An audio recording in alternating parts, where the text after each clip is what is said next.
5 seconds to go.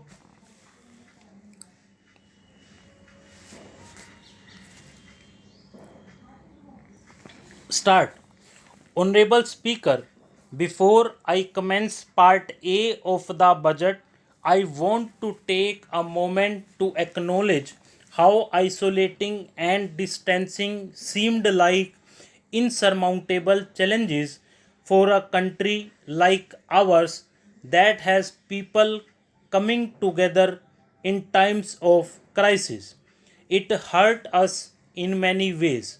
I bow my head in respect to every citizen for the endurance shown in facing what was an undeniably a tough year for all our physical and mental well being. I wish to lay a vision for Atmanirbhar Bharat. Atmanirbharta is not a new idea. Ancient India was largely self reliant and equally a business epicenter of the world. Atmanirbhar Bharat is an expression of 130 crores Indians who have full confidence in their capabilities and skills. We are already part of international groupings such as the G20 and BRICS, the Coalition for Disaster Resilient Infrastructure, and the International Solar Alliance are realities today due to India's efforts. The proposals in will further strengthen the Sankalp of Nation First, doubling farmers' income, strong infrastructure, healthy India, good governance, opportunities for youth, education for all, women empowerment, and inclusive development, among others.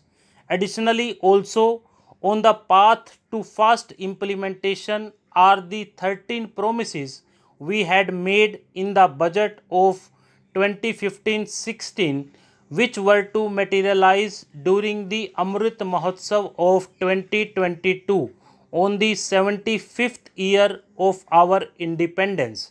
They too resonate with this vision of Atmanirbharta. The budget proposals for 2021-2022 rest on six pillars. One, health and well-being.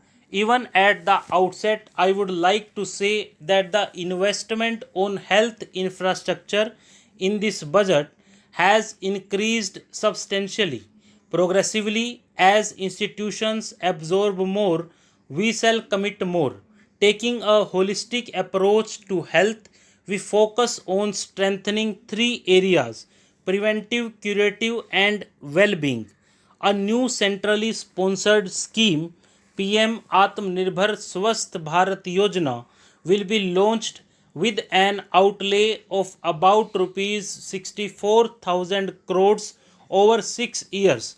This will develop capacities of primary, secondary, and tertiary care health systems, strengthen existing national institutions, and create new institutions to cater to detection and cure of new and emerging diseases. To strengthen nutritional content, delivery, outreach, and outcome, we will merge the supplementary nutrition program and the Poshan Abhiyan and launch the mission Poshan 2.0. We shall adopt an intensified strategy to improve nutritional outcomes across 112 aspirational districts as suggested by WHO. For further Swachhta of urban India, we intend to focus on complete fecal sludge management and wastewater treatment, source segregation of garbage, reduction in single use plastic, reduction in air pollution by effectively managing waste from construction and demolition activities, and bioremediation of all legacy dump sites. The Urban Swachh Bharat Mission 2.0 will be implemented with a total financial allocation of rupees 1,42,000 crores over a period of 5 years from 2021 to 2026. We are separately announcing a voluntary vehicle scrapping policy to phase out old and unfit vehicles. This will help in encouraging fuel efficient, environment friendly vehicles, thereby reducing vehicular pollution and oil import bill. Vehicles would undergo fitness tests in automated fitness centers after 20 years in case of personal vehicles and after 15 years in case of commercial vehicles. Details of the scheme will be separately shared by the ministry. The new vaccine, a made in India product, is presently limited to only 5 states, will be rolled out across the country.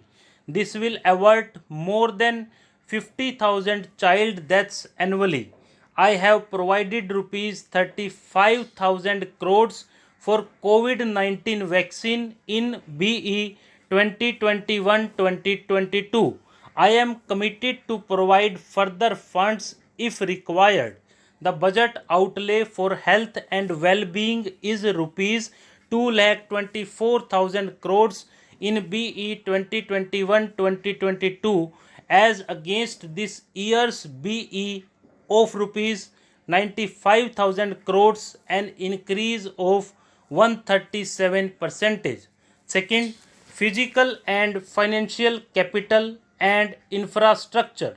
For a USD 5 trillion economy, our manufacturing sector has to grow in double digits on a sustained basis.